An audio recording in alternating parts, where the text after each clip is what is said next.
I do understand what you have told me. Also, the timing is important with this process. I am working out the timing. Next court date is 9/27.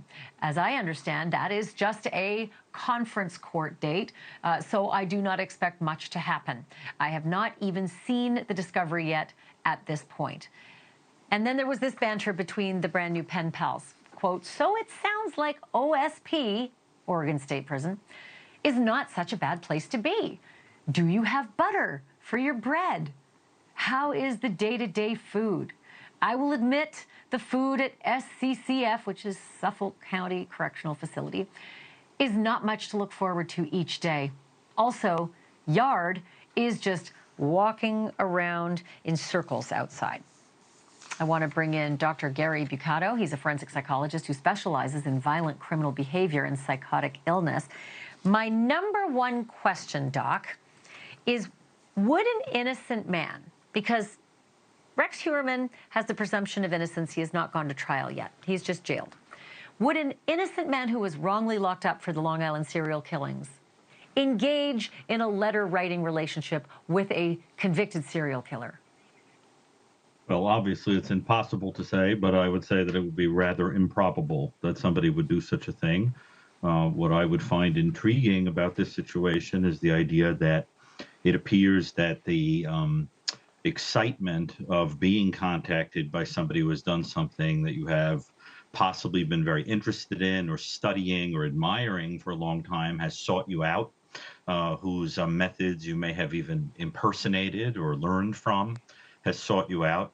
And I think that what happens is that the appeal of that overrides a person's judgment. The other thing that's interesting about it is that I think Heuermann, if we look at his history, is somebody who, despite his enormous stature, which he shares, by the way, with Jesperson, felt rather invisible his entire life. And I think people like this try to use their invisibility as a tool. The idea is, you considered me invisible once, so now I'll lurk underneath your feet like a serpent and kill people. And, you'll never know that I was there. You'll never see me coming. So they try to turn it into a gift. And the problem here is that believing in one's invisibility is foolish because writing to people who are incarcerated, between people who are incarcerated, is eventually going to get caught. It's right under the noses of the authority figures there in the prison.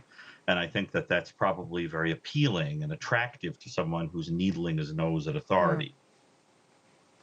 Doctor, can I ask you what the what kind of person is fascinated to the point of fandom and writes to either convicted serial killers or alleged serial killers? You heard Rex Heuermann saying he's getting lots of mail from people who want fan collection letters back or just want a relationship with them. What kind of people actually do write those letters? There's actually a mixed bag of people who do that. Some people are experiencing what's called hybristophilia, which is an erotic attraction to someone who's in prison, where you establish a relationship because someone in jail is a totally safe person to be attracted to because you'll never have to consummate the relationship. They can't ever cheat. They're never going to hurt you. You may be attracted to the idea that they're dangerous and yet in a cage. Then there are people who collect what's called murderabilia that write to these people because they're interested in owning a relic, the same way that a religious person might want a relic of a saint.